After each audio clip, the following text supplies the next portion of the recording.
बच्चों, एक बार पुनः आप लोगों का स्वागत है एसटीएस विद्यापीठ ऑनलाइन क्लासेस में। मैं एएन वर्मा, एसडीएस विद्यापीठ इलाहाबाद से। आज मैं आप लोगों को कक्षा 2 विषय हिंदी व्याकरण जो पाठ 13 था कहानी, उसी का दूसरा भाग लेके मैं उपस्थित हुआ हूँ। इससे पहले मैं भाग 1 में आपको कहानी के माध्यम से एकता में बल है कि कहानी मैंने आप लोगों को वीडियो बना के भेज दिया है। एकता में बल है कहानी के, आप लोग कहानी को अच्छी तरह समझ गए होंगे। उस कहानी में कहानी यही था कि एक बूढ़ा व्यक्ति था जो अस्वस्थ हो गया था और बिस्तर पे लेट गया था। उसके 4 पुत्र थे जो हमेशा आपस में झगड़ा लड़ाई करते रहते थे। यह देखकर बूढ़ा व्यक्ति बहुत दुखी था। उसने एक लकड़ी के गट्ठर, यानी कि कई लकड़ियों की संख्या होती है, 6, 7, 8 मंगवाया और अपने 4 पुत्रों को एक एक करके बारी बारी से तोड़ने को कहा, लेकिन कोई भी उसके बेटे उस गट्ठर को तोड़ न पाए। और उसके बाद बूढ़े व्यक्ति ने कहा कि उसमें से गट्ठर को खोलना है, उसमें से एक एक लकड़ी लेना है और आप लोग इसे तोड़ें। और 4 बेटे ने एक एक लकड़ी लेके तोड़ना प्रारंभ किया। सब लोग उसे तोड़ दिए। तब बूढ़ा व्यक्ति बोला, देखो बेटा, एकता में ही बल है। कोई भी कैसा भी कार्य हो, आप में अगर एकजुटता है तो वह कार्य आसानी से आप लोग कर लेंगे। उसी के संदर्भ में दूसरा पाठ है जो मैं आज पढ़ाने जा रहा हूँ, आलसी टिड्डा। टिड्डा आप लोग देखे हैं? जी हाँ, धान के समय में टिड्डा का प्रकोप ज़्यादा होता है। धान को टिड्डे काट देते हैं, फसल को हानि पहुंचाते हैं। वही टिड्डा है जो आप धान के समय में खेतों में दिखते हैं। कहा गया है, एक चींटी और टिड्डा पड़ोसी थे। चींटी और टिड्डा क्या थे? पड़ोसी थे, नेबर थे। चींटी बहुत परिश्रमी थी। चींटी जो है बहुत परिश्रम करती थी, इसलिए वह परिश्रमी थी। परंतु लेकिन टिड्डा बहुत आलसी था। टिड्डा जो है बहुत आलसी था। वो कोई कार्य परिश्रम मन लगा के नहीं करता था, यानी कि परिश्रमी बिल्कुल नहीं था। चींटी सारा दिन मेहनत करके बरसात के दिनों के लिए अन्न इकट्ठा करके रखती। यानी चींटी को मालूम था कि बरसात आने वाली है, इसलिए वो क्या करती, सारा दिन मेहनत करके बरसात के दिनों के लिए अन्न इकट्ठा करके रखती। यानी कि अन्न मतलब खाने पीने वाली वस्तुएं जो हैं होते हैं, उसे अन्न कहते हैं। वह चीज़ें इकट्ठा करके रखती। किंतु टिड्डा कुछ काम न करता। लेकिन टिड्डा जो है कोई काम नहीं करता, फालतू में इधर उधर घूमता। वह सारा दिन उछलता कूदता या सोता रहता था। टिड्डा सारा दिन उछलता कूदता और सोता ही रहता था, वही उसका कार्य था। उसने आने वाले समय के लिए, जो आ रहा है समय, उसके लिए अन्न इकट्ठा करके न रखा। उसे मालूम था कि बरसात आने वाली है, मैं भी अन्न इकट्ठा करके रखूं, लेकिन वो ऐसा नहीं कर पाया।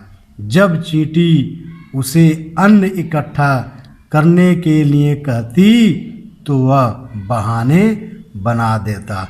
यानी चींटी जब उसे कहती कि तुम भी अन्न इकट्ठा कर लो, बरसात का मौसम आ रहा है, किस प्रकार तुम्हारा पेट भरेगा, क्या खाओगे, यही सब कहती, तो टिड्डा जो है बहाना बना देता था। कुछ समय पश्चात बरसात का मौसम आ गया, यानी कुछ दिन बाद, कुछ समय बाद क्या आया? बरसात का मौसम आ गया। कई दिनों तक लगातार पानी बरसता रहा। ऐसा बरसात का मौसम आया कि कई दिनों तक पानी बरसता रहा। चींटी ने इन दिनों के लिए खाने पीने की सारी व्यवस्था की हुई थी। चींटी जो है पहले मेहनत करके अन्न इकट्ठा की हुई थी। किस लिए? इसी दिन के लिए कि बारिश के मौसम में खाने पीने की व्यवस्था सारी कर ली थी। वह परिवार सहित आनंद मना रही थी। चींटी अपने परिवार सहित आनंद यानी कि मज़ा मना रही थी, किंतु टिड्डे के पास खाने को कुछ न था। लेकिन टिड्डे के पास खाने के लिए कुछ भी नहीं था। क्यों? क्योंकि वह आलसी था। जब चींटी उससे कहती थी कि अन्न इकट्ठा करके लाओ तो वह बहाने बना लेता था, इसलिए उसके पास खाने के लिए कुछ भी नहीं था। एक दिन टिड्डा भीगता हुआ चींटी के पास आकर बोला।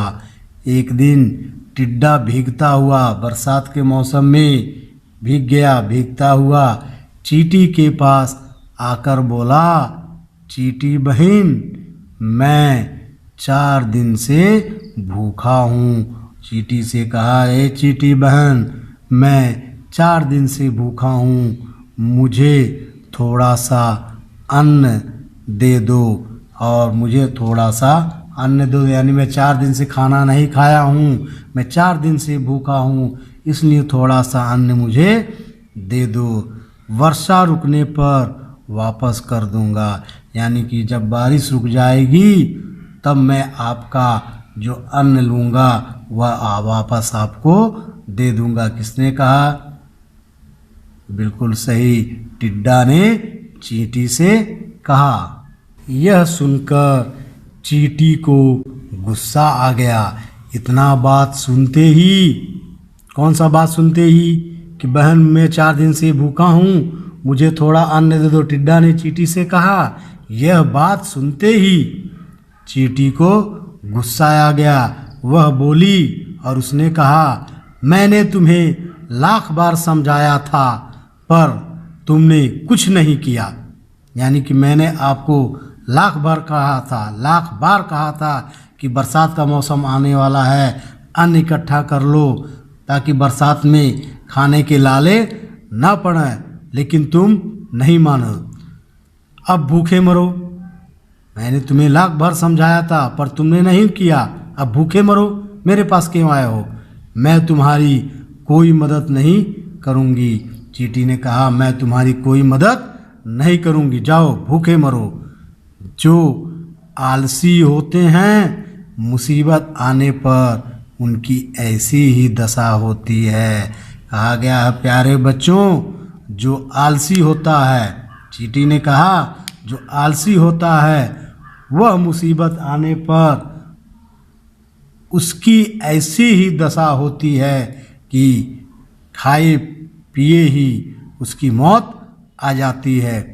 टिड्डा अपना सा मुँह लेकर भीगता हुआ वापस चला गया। टिड्डा मुँह लटकाए वापस भीगता हुआ ही वापस चला गया, क्योंकि बरसात हो रही थी, इसलिए टिड्डा भीगता हुआ अपना सा मुँह लेकर वापस चला गया।